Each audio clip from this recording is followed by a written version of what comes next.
명백한 파리협정 위반 아닙니까? 국회도 속이고 국민들을 속이고 기만한 방식으로 이 목표를 잡은 거 아닌가?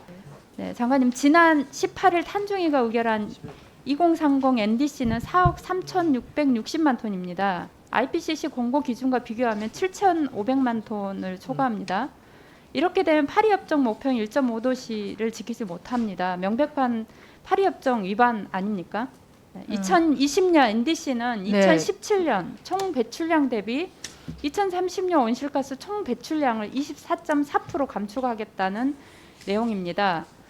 즉 총 배출량 대비 총 배출량으로 온실가스 감축량을 잡았습니다.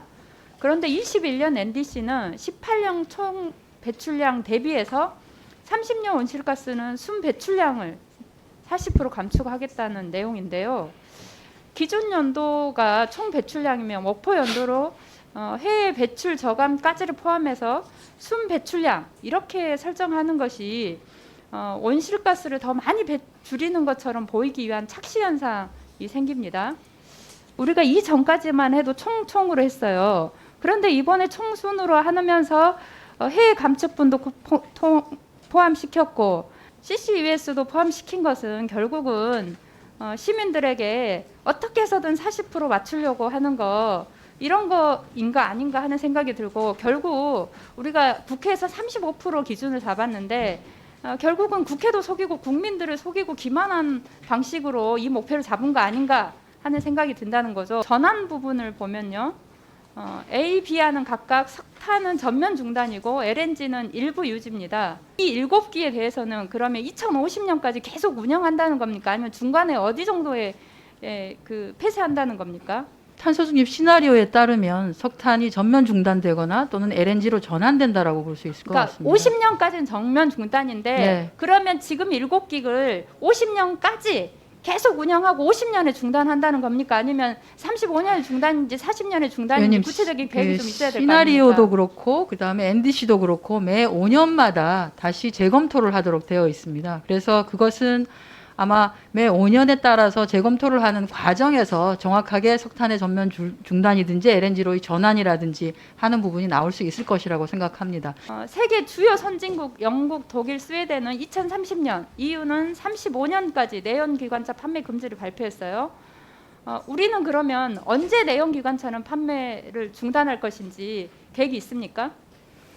왜냐면 국내에서 가장 큰 제조업체인 현대자동차가 현대자동차가 35년, 40년을 얘기를 하고 있는 상황이고요. 예. 현대자동차가 그렇게 중단한다고 말하기 전에 환경부가 그리고 정부가 적극적으로 이렇게 탄소 중립을 2050년까지 하려고 하면 내연기관차는 언제 정도에 중단해야 되는지 이런 계획이나 발표가 있어야 될 거 아닙니까? 이런 것도 그냥 이 기업에서 하는 것만 지켜보겠다는 겁니까? 내연 파트에 종사하고 있는 노동자들이 상당히 많은 편입니다. 그래서 그분들과의 어느 정도의 사회적 그러니까 합의 그런 이런 것을 것들도 사회적으로 필요하다고 협의하기 봅니다. 위해서라도 정확하게 정부가 계획을 밝히고 그 계획에 따라서 실제로 일자리를 잇는 노동자를 대해서는 어떻게 대책을 세울 건지를 같이 내와야지, 그 기업에게 맡겨두고 정부가 아무 결정도 안 한다고 하는 것은 나중에 그럼 그 노동자는 어떻게 할 겁니까?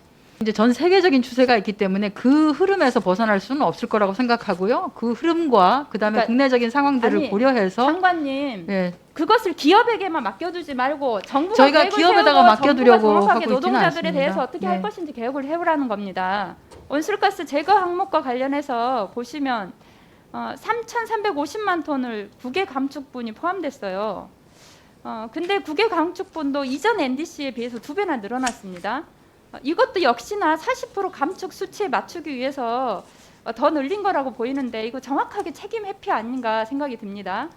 CCUS도요. 여전히 1,000만 톤이 포함이 되어 있는데요. 아직 기술이 나와 있지 않아요. 그런데 과연 2030년까지 1,000만 톤 흡수 가능합니까? CCUS보다는 이 숙각국이나 내류 습지나 이런 것을 비롯해서 이걸 더 확대해야 될 것 같은데 이런 게 좀 제대로 반영이 안 돼 있고, 또 한편으로 정부는 신공항을 짓겠다고 계속 하면서 오히려 흡수원을 파괴하는 문제가 생기는 것 같다는 측면에서 흡수원을 파괴하는 신공항 건설 안 된다. 왜냐하면 국외 감축분이 전 세계 아무도 하지 않는데 우리나라만 포함한 것은 아닙니다. 같은 경우에는 개도국에서 선진국이 된 상황에서 개발도상국들과의 그런 어떤 가교 역할을 위해서라도 개발도상국의 지원 같은 것도 필요한데 그 일환의 하나로서 국외 감축분을 활용을 할 수 있다라고 하는 부분이 CCUS는 모든 나라들이 특히나 이제 선진국 중심으로 해서 CCUS와 관련한 기술은 지금 확보하기 위한 노력을 기울이고 있습니다. 그래 그 과정에서 그 부분이 가능한 부분인데 그것을 또 포함하지 않는 것은 아니라서 그것도 포함이 되었다는 말씀을 드리겠습니다. 네, 탄소 조립과 관련해서는 제가 보기에 환경부의 역할도 너무 미흡하고 그리고 이번에 나온 시나리오도 너무 구체적이지 않아서